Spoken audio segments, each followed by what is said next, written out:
Good morning. How are we doing, my man? We cannot hear you, Michael. You are muted. Classic.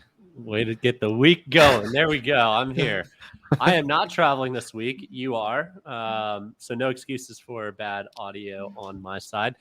But next week I will be. So I've got a surprise of where I will be recording the episode from on Tuesday because Monday is holiday. 4th of July. We will not be recording 4th of July for all of our listeners that are listening/watching.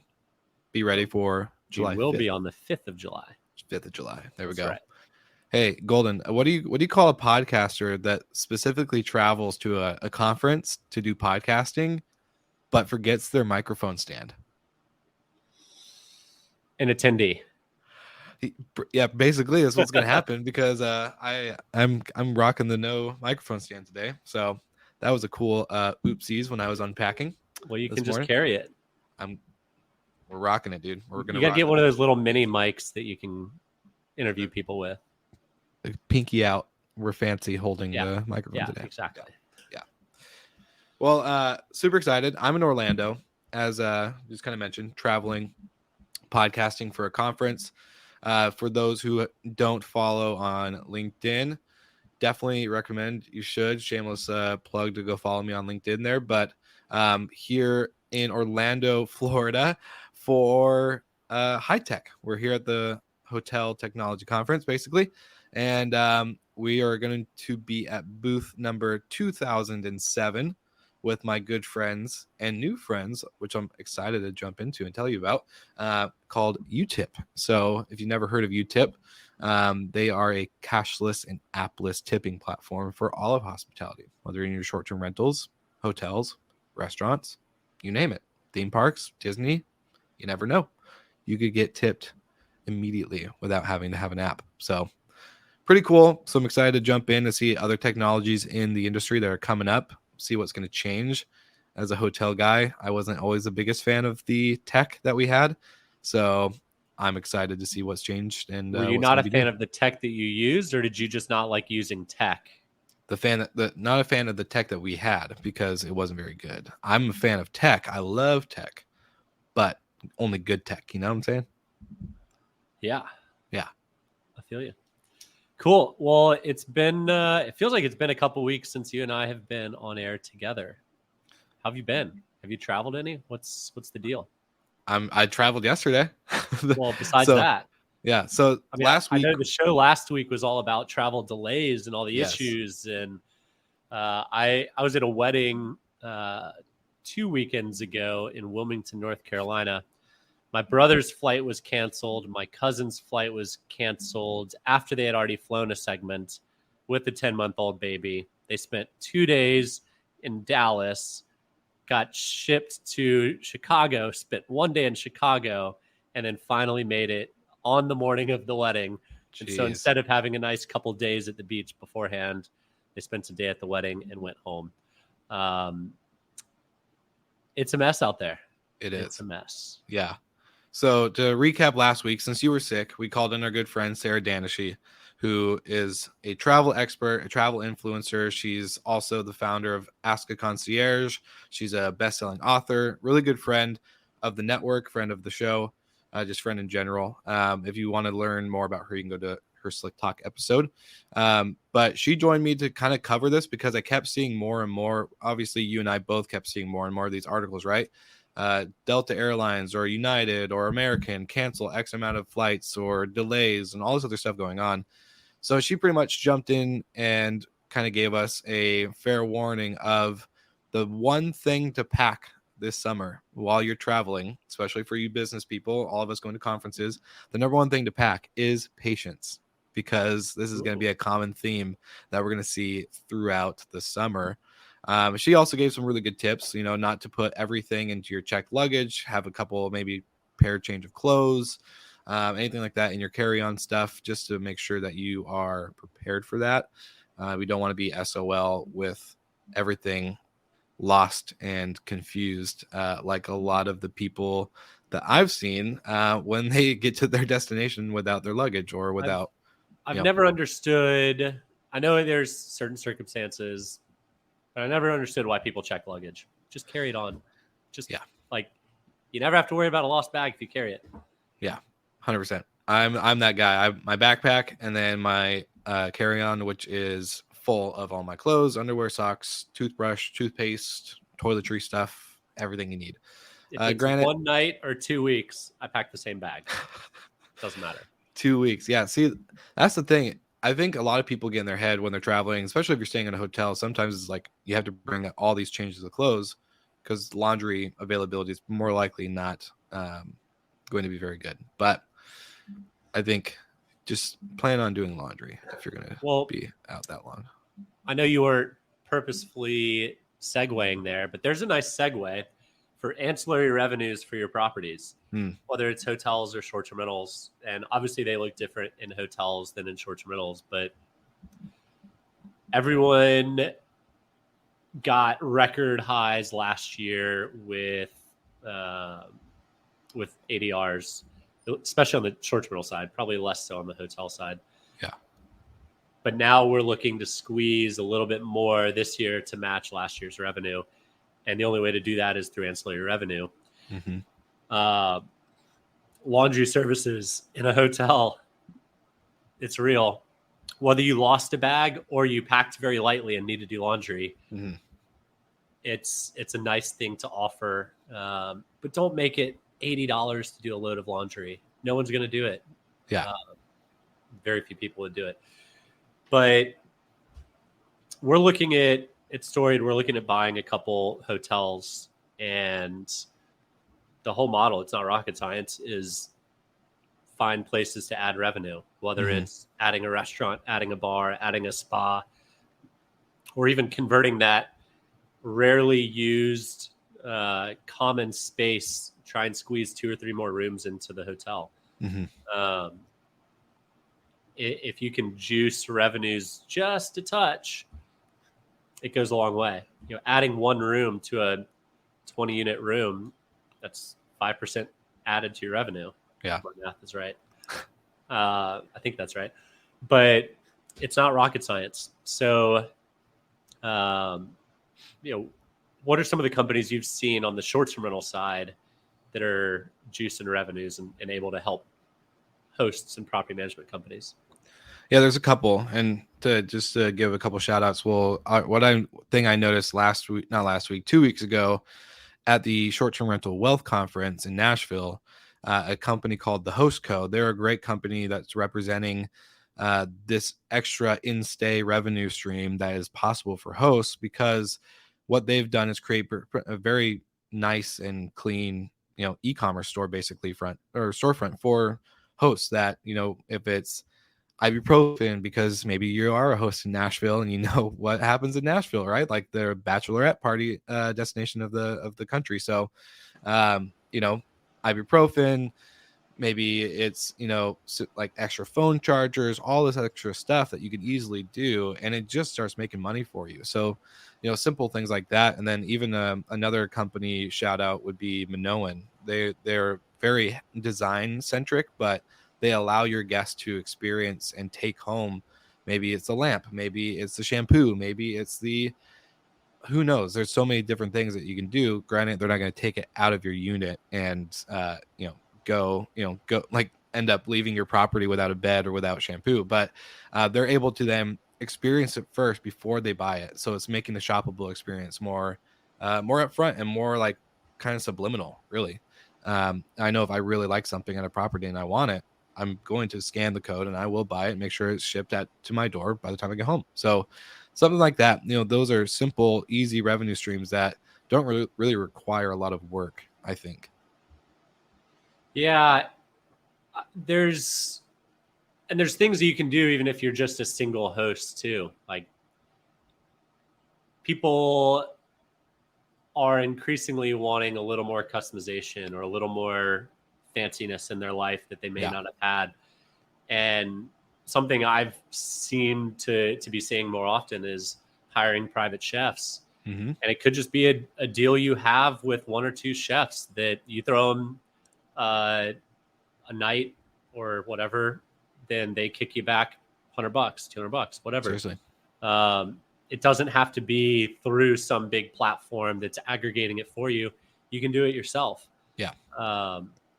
Transportation, a limo service, like for your bachelorette trips, for Vegas trips, like it could be anything. And it just depends on how much you're trying to make this your full-time job or squeeze additional revenue, or if it's just a fun little side thing that you want on autopilot, then either use one of these companies to do it for you or just don't do it. Well, let's go ahead. Finish that thought. But I think there's plenty of opportunities to monetize your space in a different way, and don't charge $50 to get in 2 hours early. Like, be hospitable. Yeah. Seriously. People travel long ways to stay in your properties. If it's available, let them in. Yeah. When it's available, tell them it's available. I get it if it's a tight turn day and you have to pay an extra cleaner to go in so they can get there early. But if that's not the case, especially if you're a hotel and you're sitting with 10 empty rooms and you've got a guest in your lobby, don't charge them $50. Yeah. Let them go stay in the room. They'll have a better experience. They won't feel nickel and dimes. And it's just like the resort fees coming back. You're paying $13 per night for a resort fee to use the pool that most people never use. Like, I'd like that scratched off my bill, please. So think of it through the lens of the traveler too. Make it a value add, not a bad experience. Money grab. Well, I was gonna say that. So that, like, a freebie like that, early check-in when the place is available, whether it's a hotel room or short-term rental, that will be a great experience for them to actually be more probably easy to upsell when it comes to purchasing extras, whether it's a romance package or the transportation, anything like that. And Michael, as we've both been seeing, acquisitions of property management companies specifically have been pretty heavy, I would say, this year. And, maybe slow down now, but who knows what we're going to see announced later on in 2022. So the more, in-stay revenue you can really occur for your business, not as a, needy greedy type of host or a property management company, but I think the more revenue you can generate and streamline, really, like, don't make it more work for you to get this extra revenue to where it makes it worthless, but get one of these platforms that are very simple, very easy. They do the payment processing, all this other stuff, and just start letting it make you cash. Because I know for us, and we can kind of reference an episode that I just did last week with the founder of Oki. So Erica was talking to me about, the skill of upselling, right? And the science behind it and some of the studies that happen when it comes to the psychology for people to buy. And the one thing that, a lot of people don't understand is that, time of day, whether it's morning or afternoon, all of this stuff matters. And so just be really strategic, do a little bit of research, get a simple platform, and, start making that cash, because especially with the economy right now, it's definitely something I think everyone should be kind of focusing on, is a little bit of extra income. And totally side note and distracted from what we're talking about, but to Annette on LinkedIn, who's commenting, is this thing live, quote unquote? So happy Monday. It sure is. Keep crushing it in Orlando. Yeah, I told her the secret behind some of our episodes, not this one, but for Slick Talk, we pre-record, we edit, and then we stream it live. So I can be in a meeting, but yeah. Anyways, Annette, hope you're enjoying the episode. Thanks for your comment, and really enjoyed our time in Denver. You're great. Back to monetizing things in the right way, not the wrong way. And I'm going to harp on the early check-in piece. And I'm sure there's people that disagree with me on this, but Andreas from Sextant is a wizard when it comes to finance. And he's basically figured out that each review is worth between $200 and $300 to the company. So every good review you get is an additional booking, essentially, of that property. And that drives revenue. If you're squeezing people $50 to get in 2 hours early versus welcoming people in for 4 hours early, there's a huge difference. And I'm going back and forth to Europe a lot right now. You land at 8 or 9 in the morning. I love to go take a 2-hour nap, from 10 to 12 and kind of start the day with 2 hours of sleep. If I can't get into my rental or my hotel, it just makes me mad. And then that whole first day, like, I'm totally worthless because I've gotten 0 hours of sleep because I can't sleep on a plane. But if I can stay there, check in early, 10 a.m. or something, it's a huge lift. It makes me think very favorably of the property, and I'm way more inclined to leave a review that ultimately, according to Andreas, is worth a couple $100. So don't always view it through the eyes of the traveler. Just like anything you do in business, always put yourself on the other side of the table and ask yourself, is this something I would want? Does this make sense for them? And that's just a good way of doing business. For sure. Totally agree. And I think, we get so caught up in it, as operators, especially when we're at these conferences, right? And we're talking about these specific opinions and overall conversations. But at the end of the day, as I'm looking through social media of people that aren't in the industry at all, whether they're travelers, people I know, people I don't know, people catch on to this type of, I guess, Airbnb fees. Yeah. Like resort fees. Yeah. There's so many comments recently. There's been quite a few videos, and I know I mentioned TikTok on the show a couple of times, but if you watch any of these traveler, type TikToks, people are getting fed up with, bless you. People are getting fed up with the expensive Airbnb prices, not Airbnb, but short-term rental prices in general, right? They reference Airbnb. So all these extra fees, and then the chores, they're literally calling it chores. They're saying, when I stay at this property, I am left with a list of chores, and I'm also paying for this cleaning fee, but yet I still have to strip the beds, start the laundry, start the dishes, wipe down the counters, vacuum, give up my firstborn child, and then I can check out. That to me is the perception of what they're seeing. And it's not wrong. Not wrong at all. Like, but those days were the early days of Airbnb.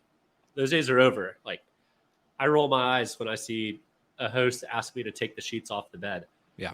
That saves 30 seconds, and it makes it a worse experience for me. Like, literally takes no time at all. But when I'm packing up my 3-year-old and trying to get in the car, the last thing I want to do is take the sheets off the beds. 100%. It takes your cleaners 30 seconds to do. So yeah, you're spot on. So again, to say it for a third time, but I think it's crucial for people to hear.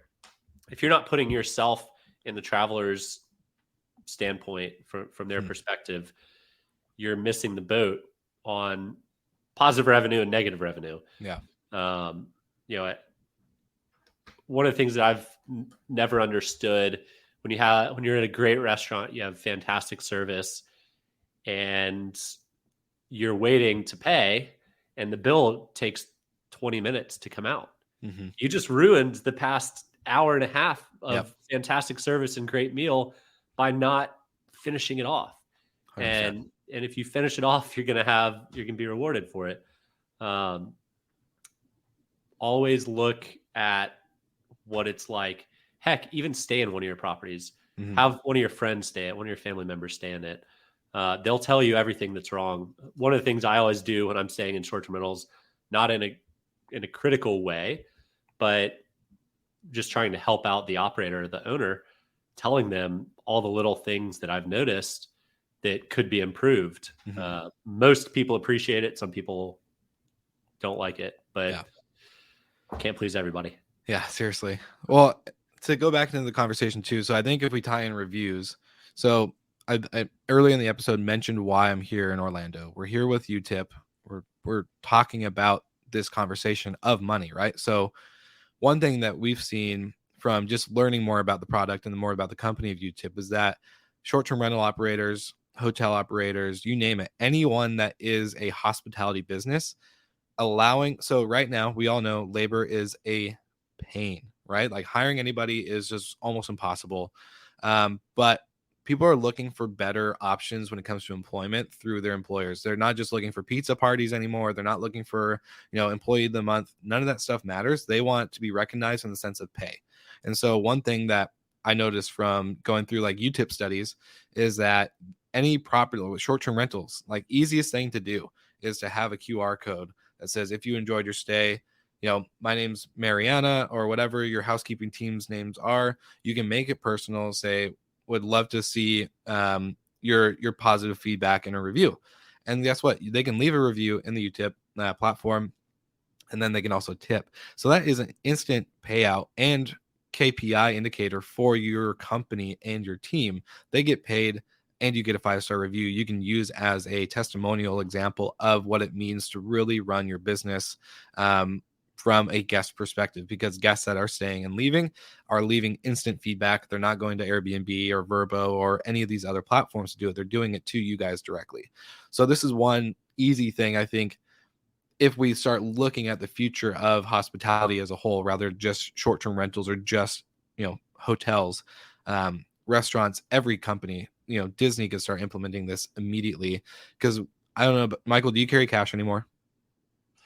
Every gentleman carries cash, Will.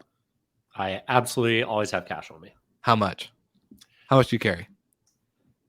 Not that much, but enough to tip. I do bring, my wallet is mostly 1s and 5s just for cash tipping purposes. Well, I guess we're different generations. So sorry to ruin your little thesis here. Well, I was just going to say, I don't use my wallet. I've been using Apple Pay everywhere I go now that I have my wallet set up with like business card and personal card. So I don't know. I think with that being said, outside of Michael ruining my point and conclusion, I think we're going cashless. So you might be one of the few left, Michael, that carry cash. Maybe call me a Southern gentleman, but that was one of the rules of like being a gentleman is always carrying cash. That way you can always tip. That's gentlemanly. Okay. Well, I'll start carrying a little bit then, just because of you. Until UTIP is everywhere and it's easily accessible for me to throw around. But yeah, Will, I suggest you carry cash. Okay, fine. You're such an influencer, man. You just changed my whole life. But yeah, I think, anyways, going into like the whole point, I think outside of nightly rate, I think if you can find extra revenue streams from a host or property standpoint, that can actually impact your bottom line with your team. I think you can really use that revenue. I know it worked for us whenever we did upgrades, and we did like upgrade competitions at the hotel. Anyone that brought back their sticky note of a claimed upgrade, basically it was like this game that I played with our team, that revenue, yeah, we would generate extra $8, $10, maybe even $12,000 that month. But guess who got a big portion of that? Our team, because they were the ones that were able to capture that, not our computer, not our tech, not our whatever. So I think that was a great way to keep morale high. It kept turnover low. So there's a lot of things that this extra revenue streams can do for you other than just make you more profitable and more attractive for acquisition. Yep. And last shout out before we go, if you've seen me sipping on some coffee today, Biscayne Coffee, Steve Turk, appreciate it. He's awesome. We're going to see him today / tomorrow for HITEC. So I guess what to expect for the future. Outside of this conversation, I wish I was live. I'm actually in the hotel room getting ready to go set up for the conference. Well, but this is a live show. Yeah, but I wish I was live at the conference hall, like with everybody, the hustle and bustle, all the energy in the room. Yeah. But we will be going live as a network. We're going to have probably 4 or 5 podcasts from the network jumping on the screen, whether it's through LinkedIn Live, Facebook, YouTube, you name it, and get ready for tons of episodes coming out with interviews of the best tech that we're seeing coming out for hotels, overall hospitality. Yeah, I'm excited. It's going to all kick off tonight at the opening party at SeaWorld. So I'm excited for that. I can't wait. Yeah. Well, I can't wait to hear about it.